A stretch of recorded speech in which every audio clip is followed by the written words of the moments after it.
dia, Padre Valentim. Olá, bom dia. Nós, mais uma das nossas conversas entre amigos de missão, desta feita Ama a Vida hoje convida o Padre Valentim, que é da Congregação dos Missionários do Verbo Divino. É um fafense, porque nasceu em Serafão, em Faf, e tem tido um percurso de vida extraordinário em várias missões de vida, e é isso que nós achamos interessante e que nestes encontros e conversas entre amigos de missão pretendemos passar um testemunho. E eu começava por, desde já, também agradecer ao Padre Valentim pelo facto desta disponibilidade e perguntar-lhe, porque, Padre Valentim, são muitos anos em missão e com um testemunho de vida extraordinário. Mais ou menos quantos anos é que já é padre, há quantos anos, e também trabalha nestas missões com os mais carenciados? Sou padre já há 49 anos. Naturalmente que a minha missão tem variado de acordo com a missão que me tem sido entregue e pedida, e portanto houve muitas coisas, desde o trabalho na formação que tive, nos seminários menores, sobretudo de Fátima, o lecionar no centro de estudos que era frequentado pelos nossos alunos, depois a administração, nomeadamente aqui em Guimarães, e a administração significava que era coordenar a comunidade e ao mesmo tempo também cuidar da dimensão económica da comunidade. E eu acho que há uma fase depois, aquela que no momento mais nos interessa, que é exatamente a fase em que eu também fui para Lisboa. Pediram-me para ir para Lisboa, obviamente que a gente vai por onde nos é indicado, e a gente está bem quando está no lugar onde deve estar. E, portanto, embora a missão tenha assumido feições e contornos muito diferentes, é muito diferente viver numa casa de formação ou dar aulas do que viver no meio de uma população que de facto é muito carenciada e que, ao fim e ao cabo, precisa de nós, como padres e como anunciadores da Boa Nova, de uma atitude muito mais próxima e interventiva. E nessa altura que foi para Lisboa, eu sei que esteve a trabalhar muito tempo, principalmente com pessoas que vinham das antigas colónias e principalmente comunidades africanas. Esteve também no Prior Velho. Conta-nos um bocadinho, porque eu sei que foram tempos muito conturbados, até porque era um bairro muito clandestino na altura, isto mais ou menos em 1990, por aquilo que me foi dizendo. Diga-nos, se puder, algumas situações que o colocaram muitas das vezes até em risco e que sejam exemplo para dar, porque acho que são um exemplo. Eu sei que passou por muitas coisas nesses bairros. Sim. Pedia-lhe que falasse mais alto um bocadinho. Sim, eu quando fui para Lisboa, naturalmente fui como coordenador da comunidade e, mais uma vez, também responsável pelo aspecto económico ou da gestão económica da comunidade. Mas, ao mesmo tempo, estávamos numa altura em que nós, os membros da Congregação do Verbo Divino, éramos, de facto, instados a procurar sair e, ao mesmo tempo, estar atentos, sobretudo, à população fragilizada. E é assim que eu, quando fui, e naturalmente por indicação também do meu provincial de então, eu comecei a trabalhar com uma congregação cuja finalidade é trabalhar com as mulheres e nomeadamente com mães solteiras e jovens e também mulheres em situação de risco. Foi aí que eu comecei, a par do trabalho habitual que tinha na comunidade, que era o meu principal trabalho, foi aí que eu comecei então a tomar contato direto com uma realidade que de facto me fez ver uma experiência muito, muito profunda, neste sentido que a gente começou a ver outra realidade e começou a ter uma outra perspectiva de como anunciar a missão e de como viver o Evangelho. E essas mulheres que estavam em risco, dê-nos alguns exemplos, se for possível, de que tipo de riscos é que essas mulheres muitas das vezes corriam nessas comunidades em Lisboa? Fundamentalmente, eu trabalhava com elas mais no apoio às mães solteiras. Mães solteiras, e a gente aí pode distinguir situações muito diversas, desde aquelas que encaram a realidade da maternidade com uma vontade muito grande e até com serenidade, mas e isto por parte nomeadamente das jovens imigrantes, mas que não tinham apoio mínimo para poderem continuar a tratar do filho que entretanto chegou. E já era diferente aquelas mães solteiras naturais daqui, portanto as portuguesas, essas normalmente viviam mais estressadas, viviam um outro tipo de problemas ligado à rejeição, também muitas vezes às dificuldades no seio familiar, e, portanto, mas foi aí que a gente começou a trabalhar e sobretudo a descobrir, porque no meio dessas jovens e sobretudo no meio das mulheres adultas que apareciam, aparecia muito também o fenómeno da prostituição. Ora, nós tínhamos uma mentalidade muito estruturada em normas e em conceitos e em preconceitos. E isto parecia-me que não tinha nada a ver com o Evangelho. E, de facto, a experiência que eu fiz foi realmente profundíssima, nesse sentido que a minha maneira de olhar para essa realidade começou a ser diferente. E então eu comecei a ver que, ao fim e ao cabo, a maneira de Jesus viver não tinha nada a ver com a maneira de viver, digamos, das autoridades de então, dos doutores da lei, dos sacerdotes, etc. E isso foi uma experiência muito grande, que também me levou a ir conhecendo o submundo de Lisboa. Exatamente. E nesse submundo encontrei depois também, eu fui estabilizando o meu trabalho mais diretamente em áreas degradadas. Exato. Eu sei que trabalhou no Prior Velho também para além de trabalhar com as mulheres e com a prostituição, mas também com muitos jovens de risco e que através do seu trabalho conseguia muitas das vezes ajudá-los a ter algum equilíbrio ao longo da sua vida, mas também ao longo dos tempos, eu já conheço o Padre Valentim ao longo de alguns anos, eu sei que houve aí uma altura muito conturbada, que foi quando tentaram deitar abaixo um bocado parte daqueles bairros que estavam feitos clandestinos, em que nas notícias, na altura, saía muitas coisas, e eu lembro-me perfeitamente de ter sido falado em que muitas das vezes as pessoas, quem ia à frente da população para que a polícia não viesse, para que não deitassem abaixo muitas das barracas, por assim dizer, que existiam no bairro, era o Padre Valentim que estava aí. Foi uma luta bastante desigual. Foi e não foi, porque eu nunca encarei essa realidade como um confronto entre os bons e os maus. Aliás, nem sequer eu considerava naquele tempo que as populações que lá viviam fossem marginais, de modo nenhum.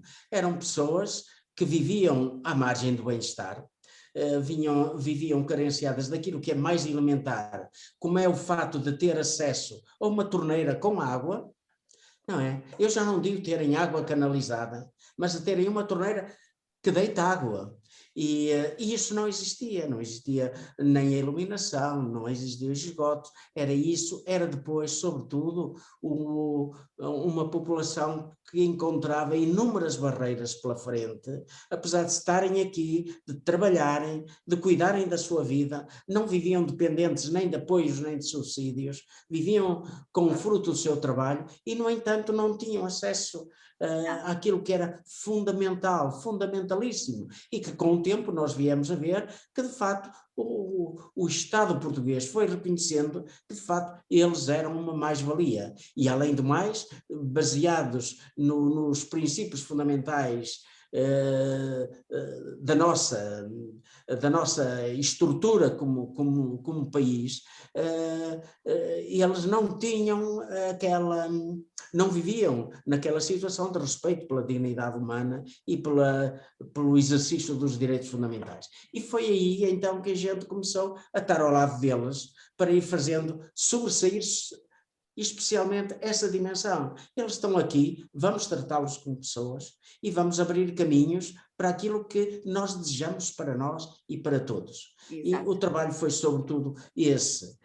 Quando houve, e isso é importante contextualizar, estávamos no início dos anos 90, começava aquele surto desenvolvimentista, aqui com a nossa entrada na CE, e a política era esta: vamos limpar o terreno e construir. E, nomeadamente, onde eu trabalhava, estava previsto, como de facto já está realizado, um grande nó viário, onde se encontram as grandes vias de comunicação para o norte, para o sul, para o oeste e o oeste, enfim. E portanto, diante dessa mentalidade que vai alimentar uma política, é aquela política que eu dizia do bulldozer.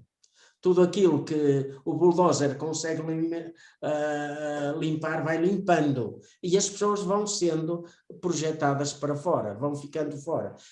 Aí é que foi a nossa luta. Não tanto andar ali às pedradas a ninguém, mas, de facto, tomando posição, estando ao lugar deles, com eles, nunca tomando o lugar deles, alacompanhando-os e fazendo ver às autoridades que aquilo que não tinha jeito nenhum.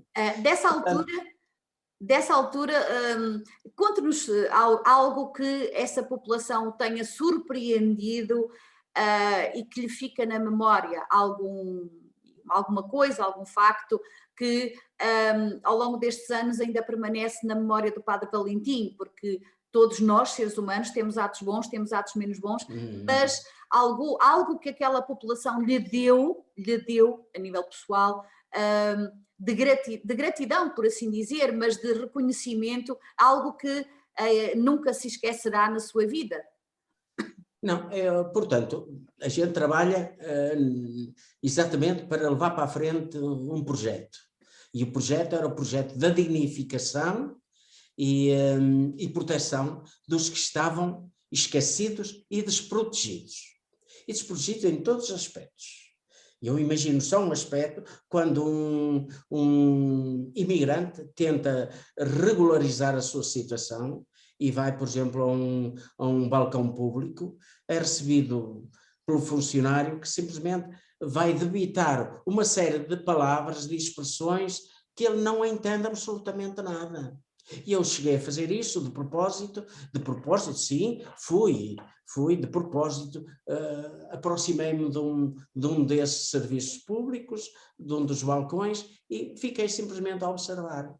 E isso, de facto, criou em mim muito mais aquela consciência de que nós temos que estar com eles. Já não é só querer ser bom, é a nossa obrigação. Porque se nós temos a possibilidade de facto fazer respeitar aquilo que as pessoas nem farão por maldade, farão porque estão lá para cumprir o seu dever, desempenhar, digamos, o seu ofício, e depois a pessoa que quer dizer, está lá, e quem vier que se adapte. Exato. E não é possível, porque há pessoas iletradas que nem sequer sabem ler nem nada, e é muito difícil. Então isto foi forçando. Agora, se quer um exemplo marcante, e naturalmente que a gente não esquece, aliás, nesse aspecto eu tenho uma memória muito viva de tudo, ou de muitíssimas coisas que vivi nesses anos. Mas uma delas que foi marcante para mim, e acho que para todos, e para o povo que lá vivia, e de certa maneira também para a sociedade, foi exatamente num dessas investidas, tipo bulldozer, para limpar o terreno, nós, de facto, quando me chamaram e disseram, venha cá, que nós precisamos de si aqui. E eu lá fui e vi os bulldozers a trabalhar. Então, quer dizer, a gente junta-se com as pessoas e começamos a interpelar toda a gente, e é claro, a provocar toda aquela provocar mesmo o mal-estar, porque os que estão a desempenhar as suas funções estão a fazê-lo por ordem superior, e quem somos nós para ir lá incomodá-los? Mas isso foi, e que chegou também ao superior, e de facto conseguimos fazer parar aquilo. Quer dizer, já muita coisa tinha sido deitada por terra, mas parou. E a partir daquele momento, aquilo não foi um episódio, aquilo foi um momento importante, que aliás também já tinha sido preparado com a criação de confiança entre as pessoas e sobretudo criar entre elas a consciência da unidade na luta pelos seus objetivos. Isto já tinha sido preparado, mas naquele momento foi um momento que despoltou. Foi quando fizeram o cordão humano em frente aos bulldozers para que percebessem. Quer dizer, não digo propriamente, é que nós andávamos lá e falávamos com a polícia, falávamos com os técnicos da Câmara, até que depois apareceu o vereador. Depois do vereador a gente foi chamado, eu pelo menos fui falar com o presidente, e assim está toda a gente envolvida.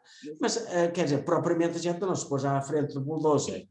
Também, mas acho que fizemos uma coisa mais importante, foi exatamente mexer na consciência das pessoas e pôr as pessoas a trabalhar, porque depois não paramos aí.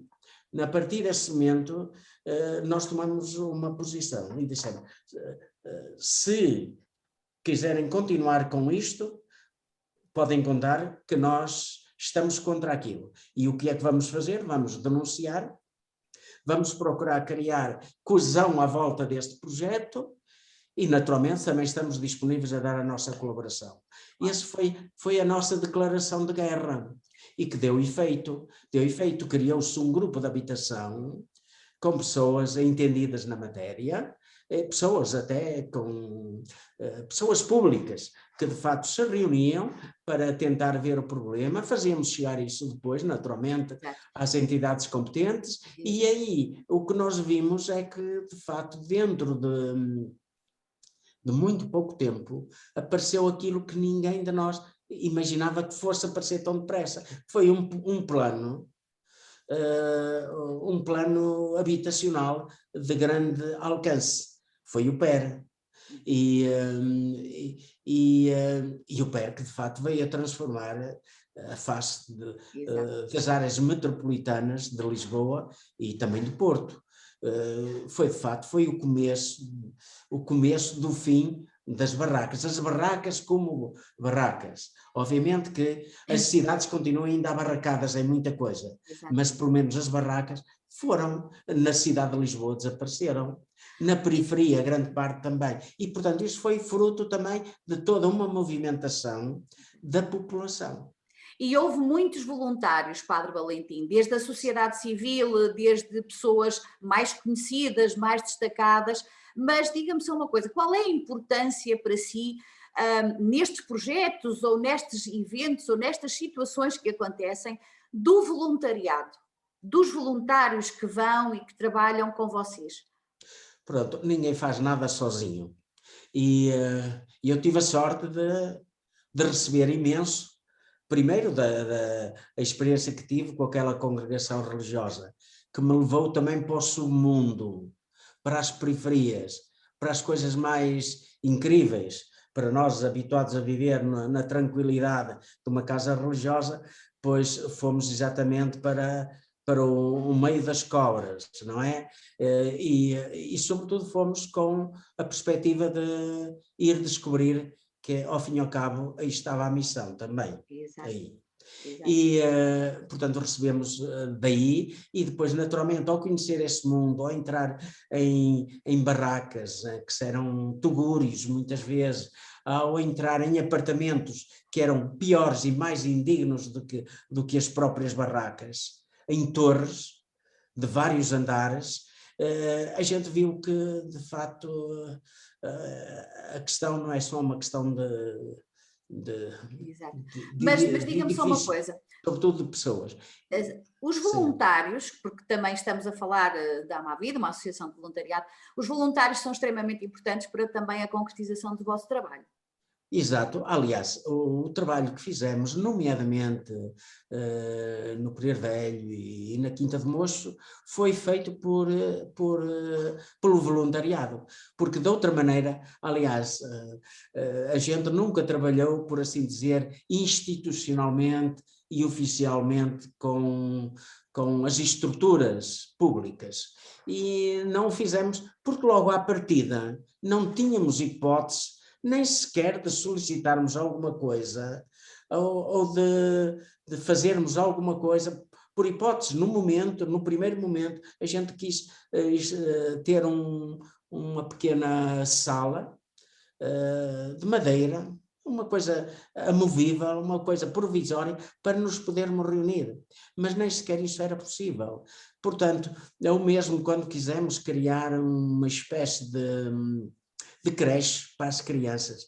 Passavam um dia ali abandonado, os bebés, e sem cuidados, sem nada, fizemos-lo e aliás, tínhamos aliás duas pessoas que eram funcionárias públicas, mas que trabalhavam a título pessoal, portanto como voluntárias, nomeadamente uma médica e uma assistente social, o que eu achei que já foi das coisas mais belas que eu já vi, quer dizer, o interesse com que se dedicavam àquilo e a segurança que criavam no meio daquela... E fez-se, no meio daquilo tudo, fez-se uma coisa muito pequenina. Quisemos alargar aquilo e envolver naturalmente a segurança social, envolver também a dimensão sanitária ali, mas a resposta que recebi, isto não tem condições. Portanto, foi um momento em que eu disse, bom, isto aqui não se pode fazer nada em termos oficiais, vamos de facto fazer em termos privados, naturalmente assumindo a condição de clandestinidade, uma clandestinidade em que nada do que a gente fazia era legal e todos sabiam que não era legal, e todos colaborávamos uns com os outros, em entidades públicas e privadas, não é? Porque ao fim e ao cabo, para além do formal, existia a realidade. E no fundo, as pessoas, em todos os setores, eram sensíveis à desumanidade daquelas situações. E portanto, como está a ver, eu nunca andei a tirar pedradas a ninguém e a pôr os bons num sítio e os maus do outro. Tentamos caminhar em conjunto e caminhamos, e foi uma experiência também muito gratificante. Embora, naturalmente, houvesse linhas vermelhas que não ultrapassávamos. Naturalmente, até porque, naturalmente, o poder, normalmente, é um poder que está conectado com a máquina partidária e, portanto, e nós queremos que cada um seja livre. Colaborem connosco muito bem, mas sintam-se livres, como nós também nos sentimos livres. Não andamos a ceder a ninguém. E por isso trabalhamos, sobretudo, com os nossos meios e procurando, quando possível, também o apoio, ou pelo menos que não nos hostilizasse. Exato.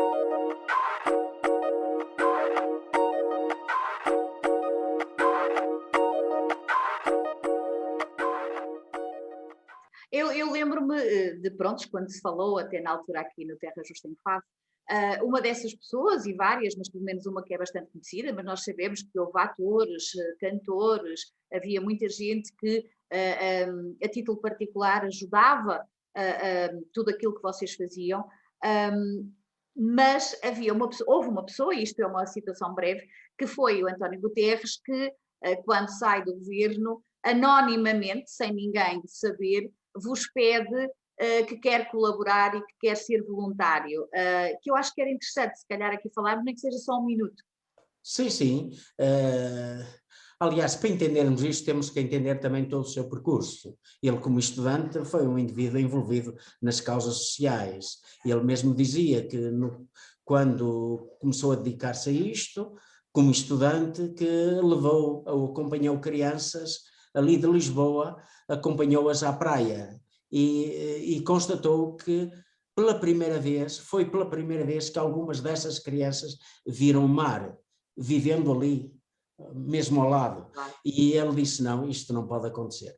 Portanto, isto o marca a maneira de ser dele, como ainda marca hoje em dia, e naquela altura, quando ele deixou o governo, eu já tinha o pedido de alguém, o pedido não, a pergunta de alguém, de um amigo dele, político, que me disse que se não havia a possibilidade de algum trabalho voluntário. E eu disse-lhe que sim.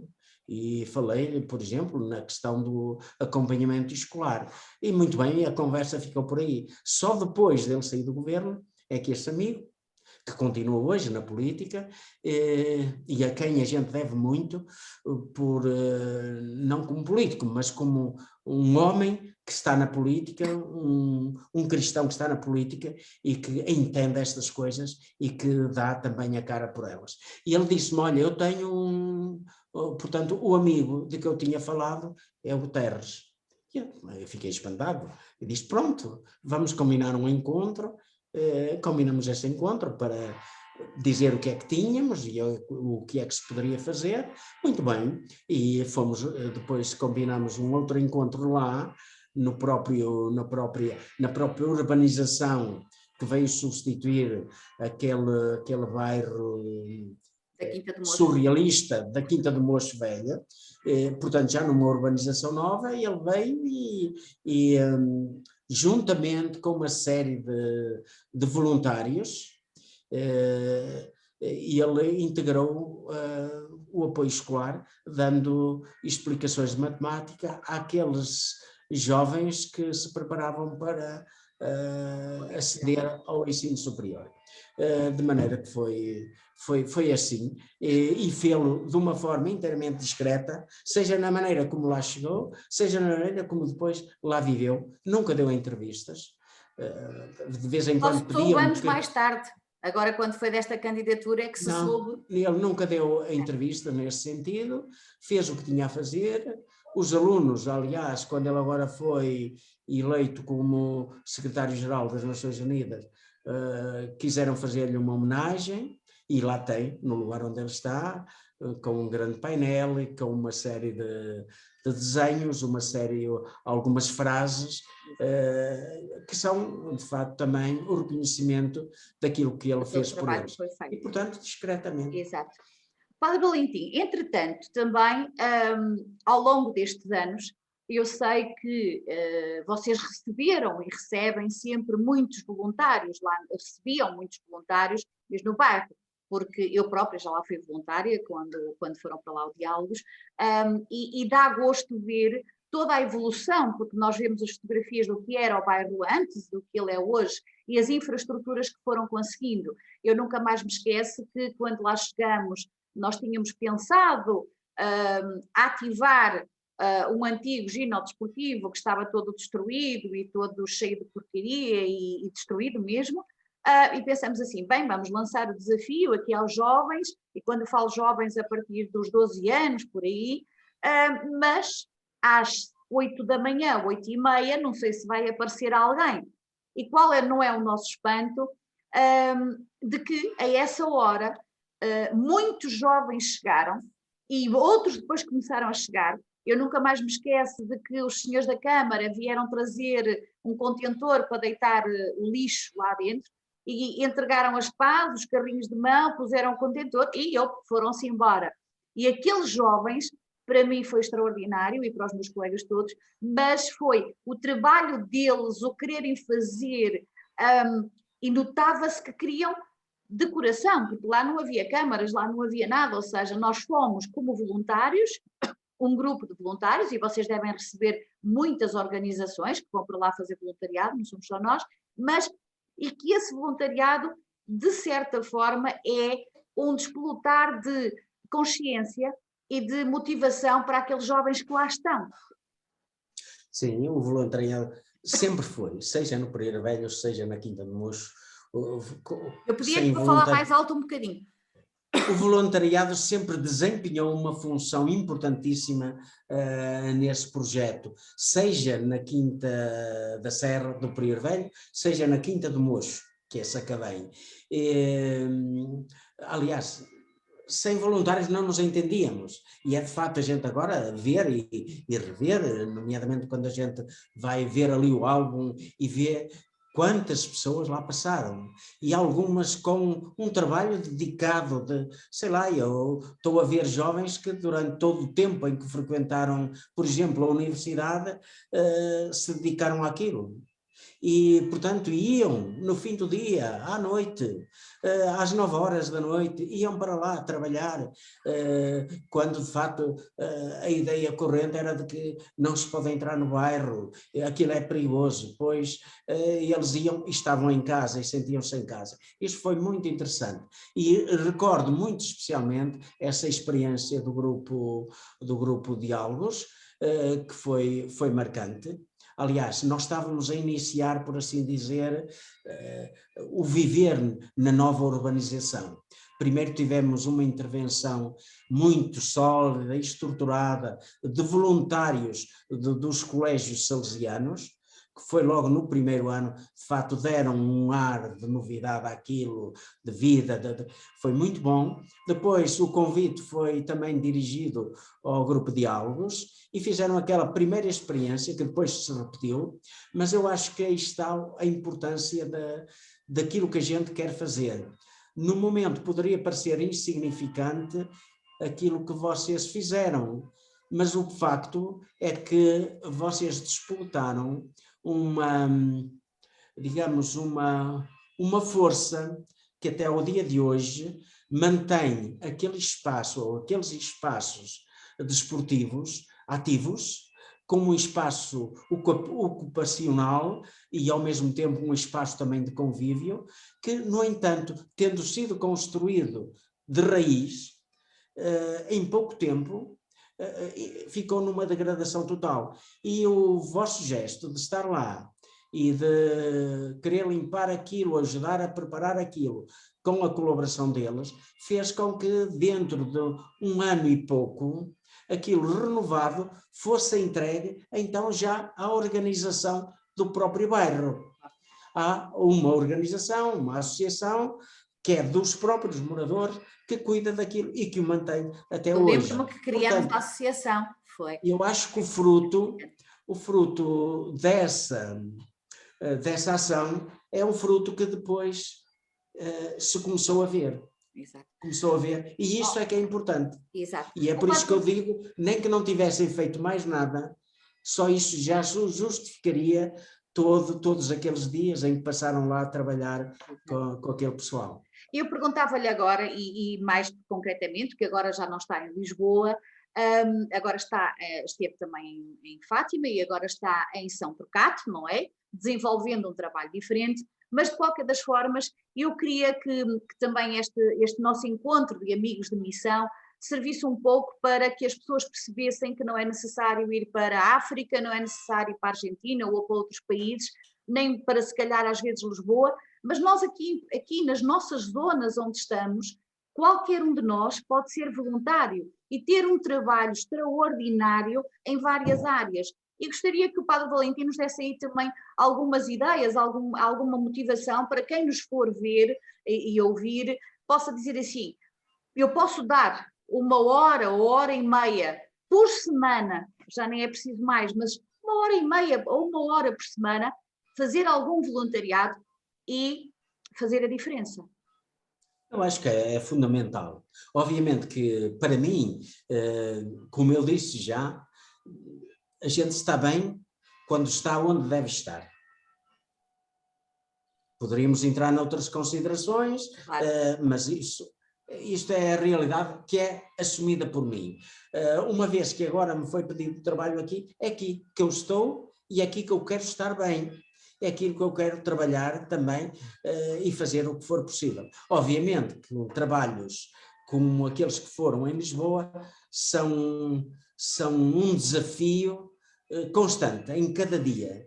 E aí, de duas uma, ou a gente foge ou a gente entra de cabeça. não há meio termo.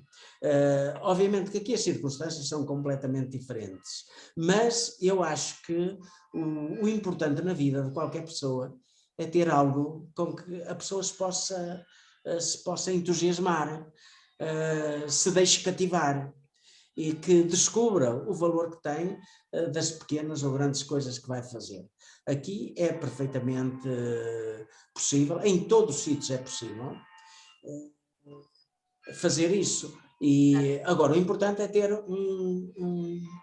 deixar-se cativar por alguma coisa, por um objetivo, porque às vezes há certas coisas que até nos levam, ou até porque às vezes até ganham alguma publicidade, alguma notariedade, e então as pessoas deixam-se um bocado a entusiasmar. Embora quando a coisa começa a apertar, também depressa se desligam, não é?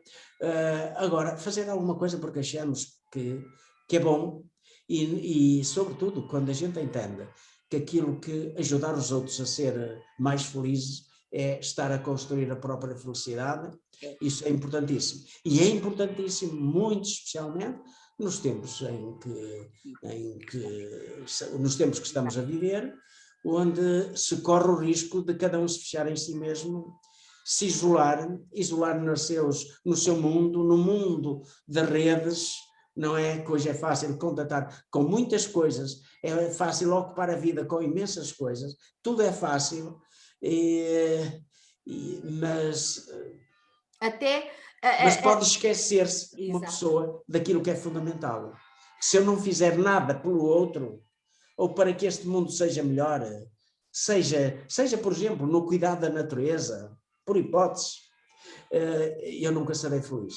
Exatamente. E, portanto, aqui temos também muitas possibilidades, são diferentes, completamente diferentes daquelas circunstâncias ou daquelas situações que encontrei em Lisboa, de qualquer maneira, há muitas situações que poderiam ser muito melhores. Exato. E neste momento tem algum tipo de voluntariado que qualquer pessoa que nos ouça, sei lá, de Faf, de Guimarães, de Braga, que possa querer, eu não sei se está ligado a alguma situação, mas que, por exemplo, eu digo, neste momento, há jovens que precisam até de explicações que podem ser dadas virtualmente, e eu achei interessante, no outro dia que há tempos vi na televisão alguém que estava a fazer isso, também vejo pessoas, não só distribuir comida, e essa situação da comida tem que ser muito bem revista, porque às vezes há pessoas que recebem de vários lados e tentar também que não sejam sempre os mesmos a receber, mas, por exemplo, trabalhar com jovens,